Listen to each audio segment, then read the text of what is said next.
மாநாடு 7 மணிக்கு முடியும் அல்லது 8 மணிக்கு முடியும் அப்படின்னு நினைத்து பலரும் வந்திருப்பாங்க. பல மாநாடுகள் எப்பவுமே மாலை நேரத்தில் குறிப்பாக 5 மணிக்கு தான் ஆரம்பிக்கும். 5 மணிக்கு ஆரம்பித்து 8 மணி அப்படின்ற அளவில் தான் முடியும்.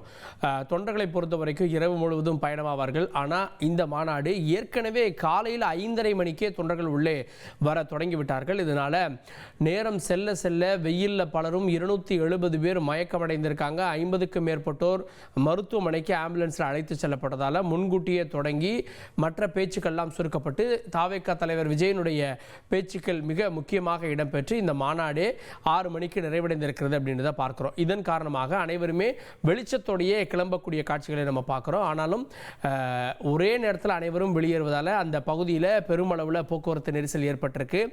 இது சாலையா மக்களின் தலையா அப்படின்ற அளவுக்கு மாறி இருக்கக்கூடிய காட்சிகளை நம்ம பார்க்கிறோம். பல நேரங்களில் குறிப்பாக மாநாடு முடிந்து போகிறப்போ மாநாடு ஒரு இடத்துல இருக்கும், வாகனங்கள் இன்னொரு இடத்துல இருக்கும், செல்வதற்கு சரியான வசதிகள் இருக்காது. ஆனால் இது தேசிய நெடுஞ்சாலை ஒட்டி இருக்கக்கூடிய பகுதி அப்படின்றதால ஒரே நேர்த்தியாக தொண்டர்கள் செல்வதற்கான வழியாக இருக்குது. இந்த இடம் தேர்வு செய்யப்பட்டதும் அந்த 3 தேசிய நெடுஞ்சாலைகள் அருகிலே தேர்வு செய்யப்பட்டதும் கூட ஒரு மிக முக்கியமான ஒரு காரணம். ஆனால் இந்த மாநாட்டுக்கு வந்த நபர்களில் ஒருவர் உயிரிழந்திருக்கார் அப்படின்றத நம்ம மாலையில் பார்த்தோம். நேற்று ஸ்ரீவில்லிபுத்தூரை சேர்ந்த ஒருவர் மின்சாரம் தாக்கி உயிரிழந்தார்ன்றதை பார்த்தோம். ஆனால் பெரிய அசம்பாவிதங்கள் இல்லாமல் இவ்வளோ பெரிய கூட்டத்தை ஆர்கனைஸ் பண்ணி இவர்கள் எந்த பெரிய இதுவும் இல்லாமல் திரும்ப செல்வது அப்படின்றது காவல்துறையினரும் சரி அங்கே இருந்த கட்சி நிர்வாகிகளும் சரி அதை வழிநடத்தியிருக்காங்க அப்படின்னு சொல்லணும். ஏன்னா எந்தெந்த வழிகளில் வரணும், எந்த வழிகளில் செல்லணும் அப்படின்றது ஆர்கனைஸ் செய்யப்பட்டது. கடந்த முறை பார்க்கிங்க்கு பெரிய அளவிலான இடையூறுகள் இருந்தது. ஏன்னா வேமா பார்க்கிங்கள் நிரம்பிடுச்சு. ஆனால் இந்த முறை பார்க்கிங்க்கு 3 இடங்கள் தேர்வு செய்யப்பட்டு 80 ஏக்கர் ஒன்று, அப்படியே அது எக்ஸ்டெண்ட் செய்யப்பட்டு 200 ஏக்கர் வரை வாகனங்கள் நின்றிருப்பதை நம்ம காட்சிகளில் பார்க்கிறோம். மக்கள் எந்த அளவு இருந்தாங்களோ அந்த அளவுக்கு வாகனங்களும் இருக்கிறத நம்ம காட்சிகளில் பார்க்கிறோம்.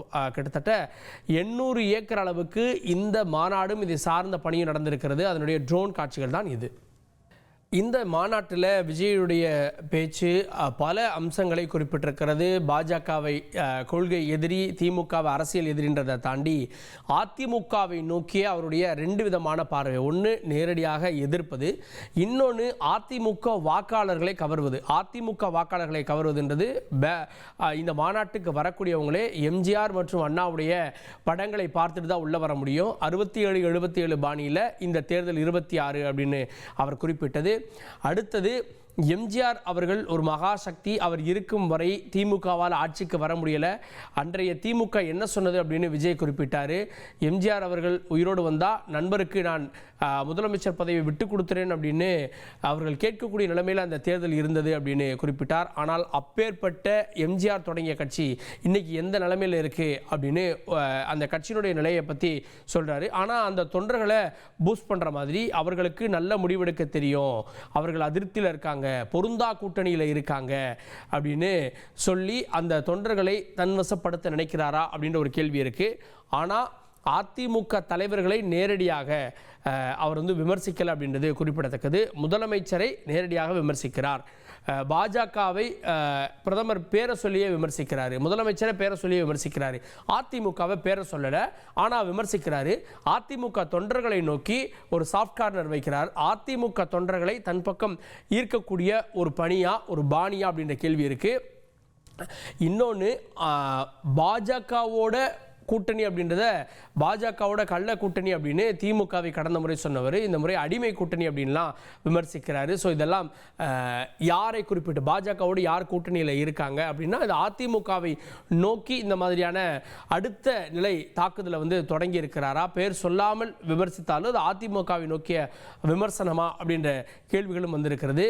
இன்னொன்று பாஜக மற்றும் திமுக இவங்களை ஒருபுறம் எதிரியாக வைத்து அதிமுகவை நேர் எதிரியாக வைக்காமல் நண்பனாக வைத்து பாவிக்கிறாரா, இன்னும் அந்த கூட்டணி கணக்கு இருக்கா அப்படின்ற கேள்விகளும் எழுந்திருக்கிறது.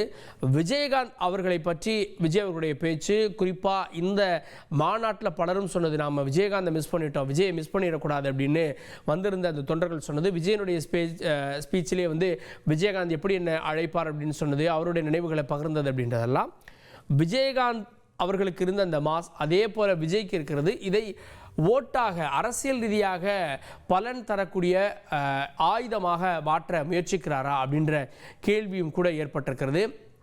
இந்த மாநாட்டில் விஜயகாந்துடைய படங்கள்லாம் இடம்பெறும் அப்படின்னு சில தகவல்கள் வந்தது. எந்த அரசியல் கட்சி எங்களுடைய அனுமதி இல்லாமல் விஜயகாந்த் அவர்களுடைய படத்தை பயன்படுத்தக்கூடாது அப்படின்னு பிரேமலதா விஜயகாந்த் அவர்கள் கூறினார். இந்த மாநாட்டில் விஜயகாந்துடைய படங்கள் இல்லை அப்படின்றதும் குறிப்பிடத்தக்கது. எம்ஜிஆர் மற்றும் விஜயகாந்த் அவர்கள் அவர்களை சார்ந்து பேசி இல்லை அவர்களுடைய கரிஷ்மாவை பற்றி பேசி அதன் மூலமாக அந்த வாக்குகளை தன்னகத்தை கொண்டு வர விஜய் முயற்சிக்கிறாரா அப்படின்ற கேள்வியும் எழுந்திருக்கிறது.